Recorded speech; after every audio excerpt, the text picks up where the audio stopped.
Good morning and welcome to your Weekend Healthy Chat. I'm your host, Dr. Sara, and today we have a great show lined up with two guests. First, we have Maureen D'Ulisse, who is a massage therapist. So good morning and welcome. Good morning, Miss Sara. Well, we're very happy to have you here. Thank you. It's very nice to be here to represent my office. And where is your office? It's Dulcin Avenue Medical. It's located right on Dulcin Avenue, and the staff is just amazing, and I want to thank them for making this possible, especially Dr. J, because he invited me to do this. Yes, we recently had him on as a guest. That's what I understand. Yeah, and he was telling us a little bit about massage therapy. So what is it about massage therapy that attracts you? Well, it gives me a sense of purpose, and I have a lifelong quest, and that is to cause no harm. Mm-hmm. And massage has given me a purpose to fulfill that quest. Very nice. Yeah. Initially, my process began as a tactile learning experience.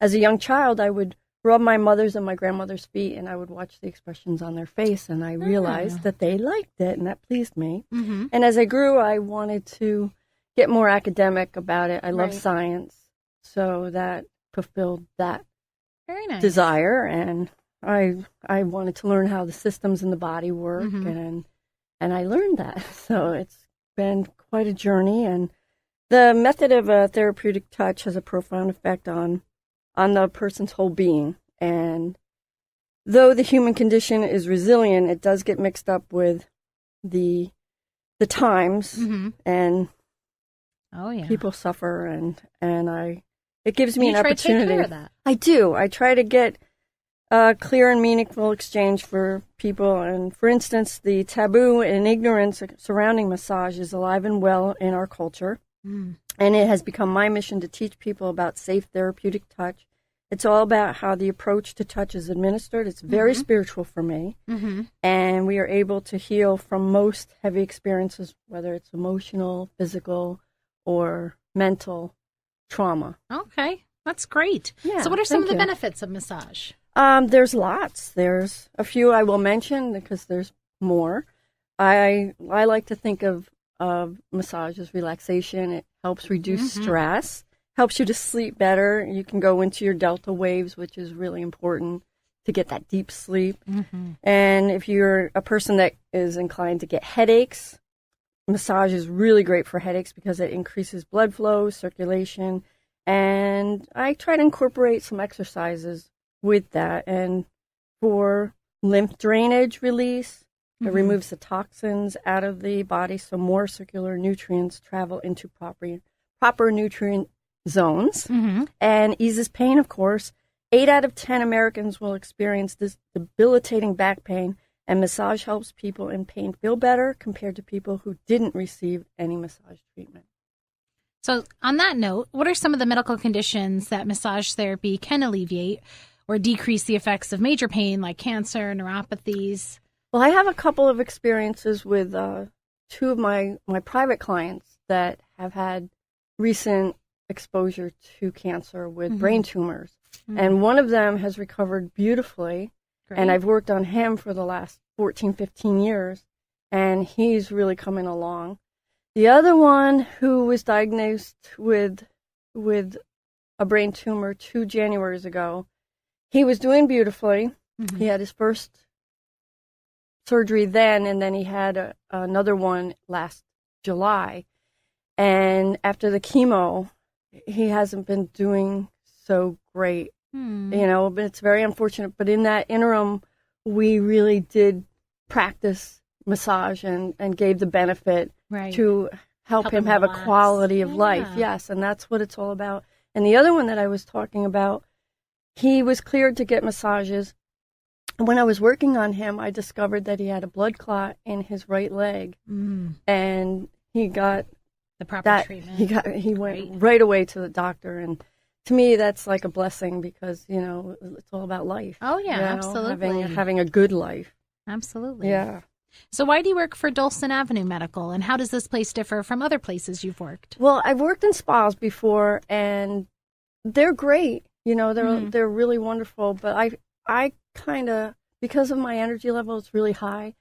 I think I do well at Dulcin. Number one, the place rocks. It's a lot of fun. Good. That's how it should be. Yeah, right? it makes me have a really good outlook because you never know what you're going to encounter. Right. It's always different.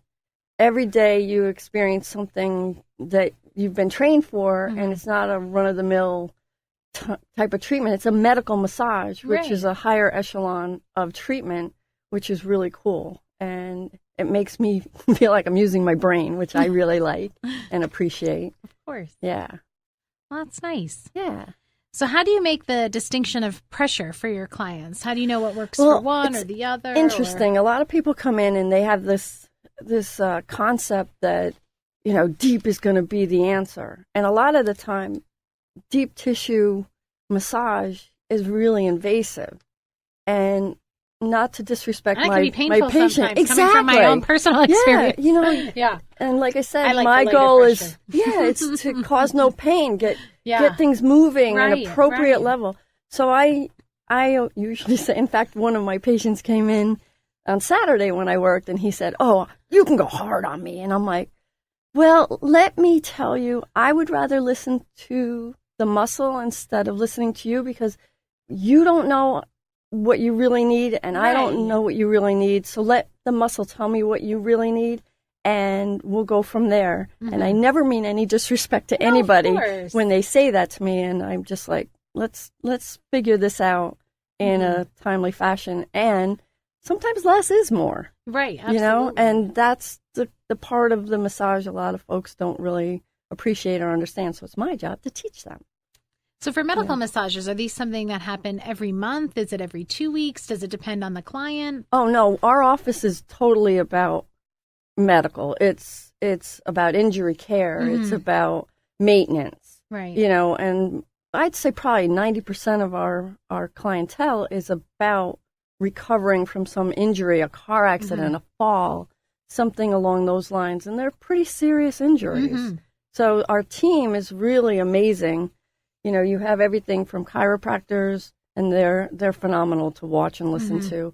We have acupuncture. We have the PTs. We have the medical doctors. It's really like a one-stop shopping place. Which is great. It is. It's very convenient. And we also do X-rays, and we have practitioners that do OMT, which is another level of deep massage in a way, because they use machines and they use these gadgets that really incorporate a much deeper sensation for those muscles. And watching the muscles release any kind of anything is always fascinating to me. So having these other folks talk about what they're doing, I kind of piggyback on their work, and it's really kind of great. A big team effort. It is. It's a really big team effort, and it works. Good. Yeah. That's great. Yeah. So after you receive a massage, how do you make a massage last? Well, I like to teach people exercise, drink water. I really can't emphasize enough how to make your health the best optimal health you can be at any age. Exercise. Well, after a person leaves me, I'm like, you got to do some exercises. You have to eat right, all the basics. Keep eat those right. muscles loose. Yeah, really work them. Do your thing and learn. If something's not working for you, if you plateaued at something, try to get something a little bit more intense. You can do a short workout in a short duration of time. I've been doing yoga for like the last 30 years, and it's wonderful. And you don't have to be flexible. Right. You don't. All it is little, very succinct movements that keep you, especially your core, strong. Yeah. And that's what you want: keeping your back strong, keeping your stomach, moving, and all these things help with your agility, your flexibility, and you feel good. Can't beat that. You want to feel good every day. Yeah. Absolutely. Now, before we wrap it up, just for our listeners out there, can you just say again where you're located and how someone can contact you in order to set up an appointment? Sure. Dawson Avenue Medical. We are on Dawson Avenue in Middletown, New York. And I do have a couple of things I want to say in closing. Oh, sure. Absolutely. Because I think my husband laughed at me. I said, I like to educate my patients by teaching them how to take care of themselves between sessions, all the basics, self-massage.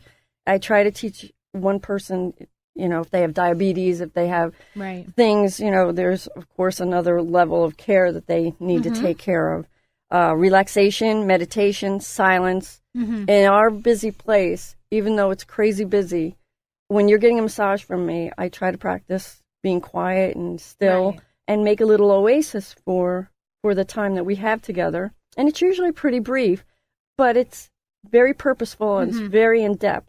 So you get them to relax and quiet their mind, no cell phones, Right. things like that. Exercise, eat proper, diet, take your vitamins, rest, sleep, drink your water, smile and breathe. All of these things help to balance the body for optimum health, and have an attitude of gratitude no matter what is going on in your life. Appreciate all you have and who you are, embrace it.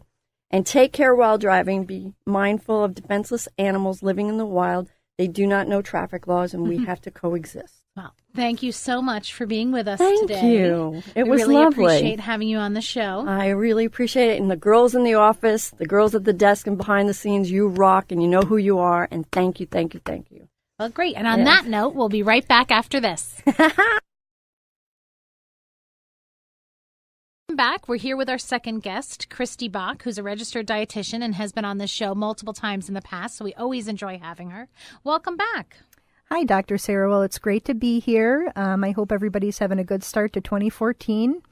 And, yeah. So speaking of a good start to 2014, New Year's resolutions. I've already dropped mine. So really, my question is, how can we jumpstart them? Like, how do you get back on the ball again? What's some of the advice you have for getting us back to where we want to be? Yeah. And I think New Year's resolutions, I think it's everybody has their own perspective on what a New Year's resolution is. Mine's always the same thing. It's always, okay, I'm going to lose X amount of pounds. Like, that's always mine. And then 2 weeks in, I'm like, okay. Right. So, to kind of get back on track with something that you really have a goal set.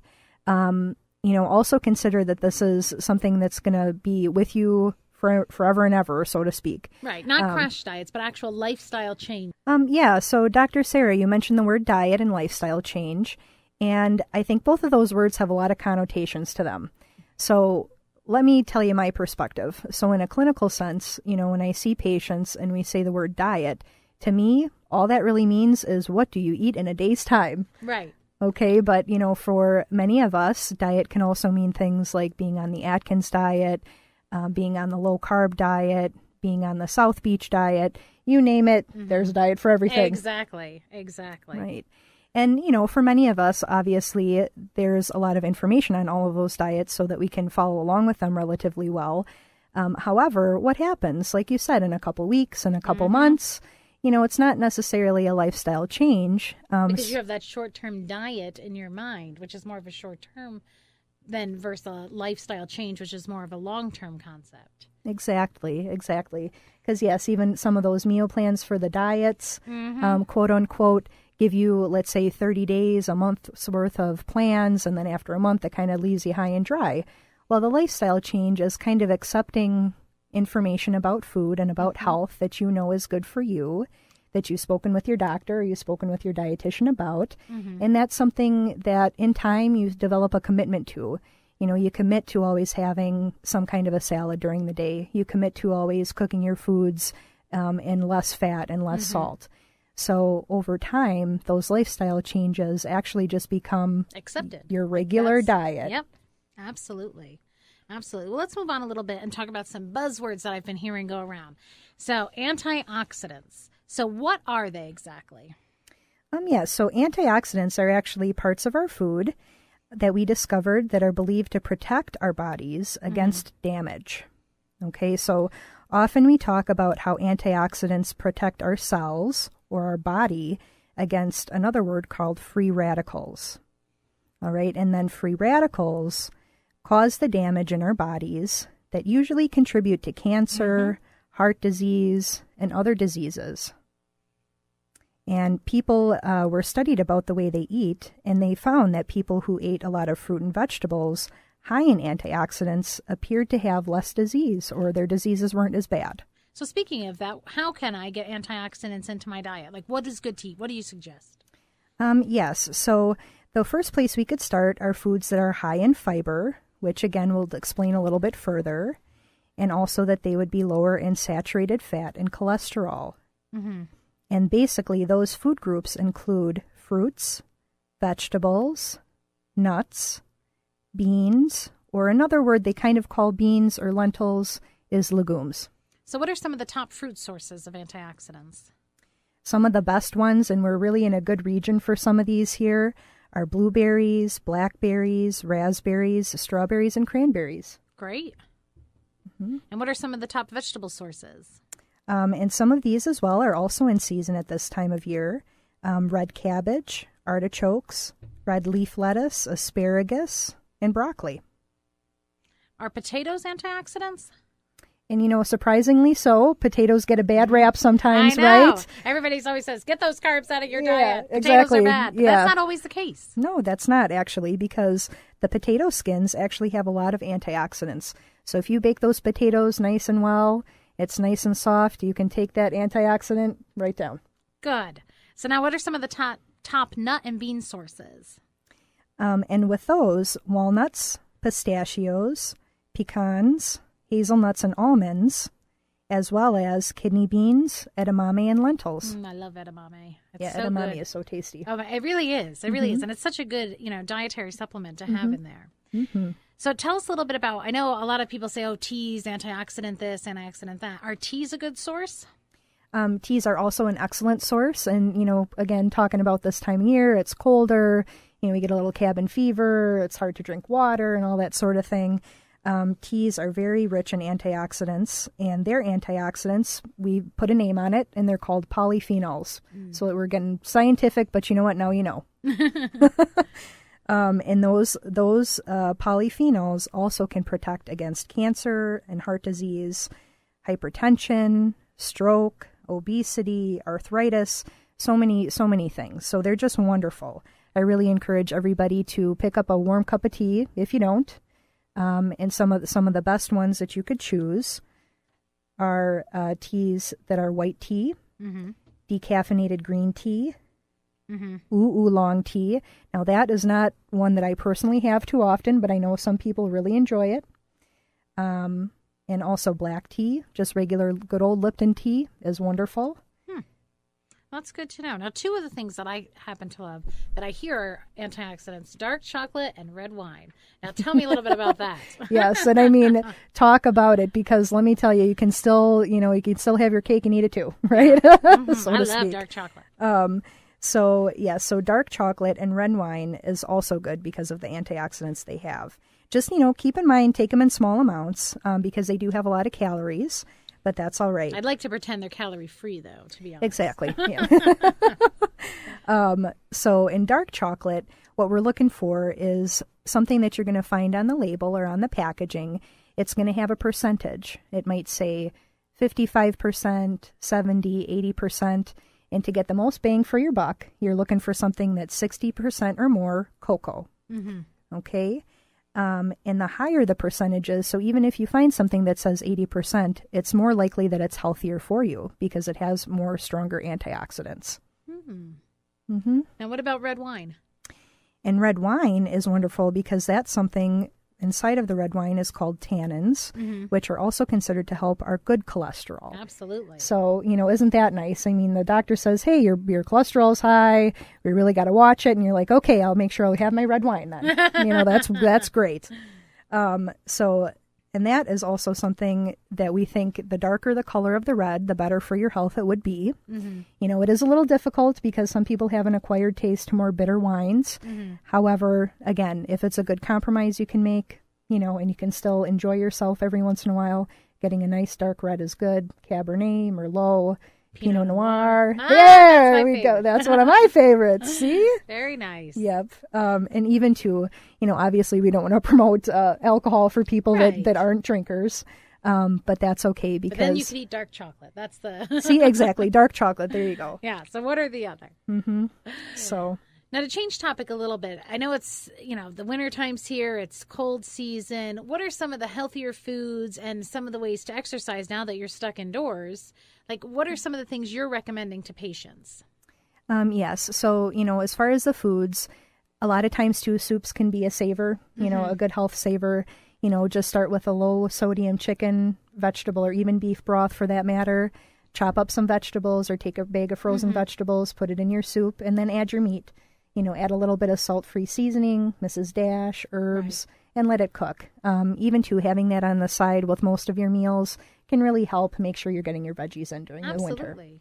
And it's a good filler. Yeah, it is. It is. And what about exercise? And as far as exercise, too, remember that every little thing that you do in the day counts. So as long as we're not just sitting there and not moving around, you're still getting activity in. I definitely recommend going up and down your stairs if your home or your apartment building has them. Be mindful, don't slip and fall. But, obviously we still have a couple legs that we can use. Absolutely. So just get yourself moving. It is nice because we actually have had a lot of snow in the way that, you can get outside and kind of... Shovel. Shovel. Burn some calories. Or play. Maybe too if you have a couple neighbor kids. I know we all we struggle with, having good social neighbor skills these days. Everybody's so busy. They got their own time frame. But that's, get out, say hi to your neighbor, maybe go for a walk around the block with them, have a snowball fight. If you are so inclined and if you have the opportunity, if you like to go skiing, go skiing. Take a kid sledding. Snowboarding. Yeah, there's lots of stuff outside you could do. Well, this was perfect. Well, thanks so much for being with us today. It's a pleasure as always. And also, thank you very much, Dr. Sara. And we'll be right back after this. Welcome back. Now it's time in our show for our email question of the week. And this dad writes, Dr. Sara, I've been hearing lots of buzz regarding multivitamins with fluoride. At what age should I start this for my little one? Is it a liquid or a chewable? Plus, is it available over the counter? Please help. What a great question. And let me start by saying fluoride is essential for tooth health, and most water, whether it's well or city, lack fluoride. Therefore, usually by age 1, your pediatrician should start your little one on a multivitamin with fluoride. You can start out with a liquid, and then it usually by 18 months to 2 years transitions to a chewable format, with the dosing of fluoride increasing at age 3 and again at age 6. Starting between ages 1 and 2, you should start taking your little one to the dentist just to get him or her used to it, as dental health and physical health go hand in hand. I hope this helps answer your question. For those of you with further email questions, please feel free to email me at drsara@middletownchc.org. Again, that's DRSARA@middletownchc.org. I just want to say thank you again to our massage therapist, Maureen, as well as our registered dietitian, Christy, for being with us today. So thank you, ladies. We appreciate it. Middletown Community Health Center is opening a Milford location in Milford, PA. So look for that towards the spring. And I'm currently located at the Port Jervis Center for Primary Care at 140 Hammond Street, Port Jervis, New York, where walk-ins are always welcome. I hope you have an active and healthy week ahead, and I'll see you again next time. Take care.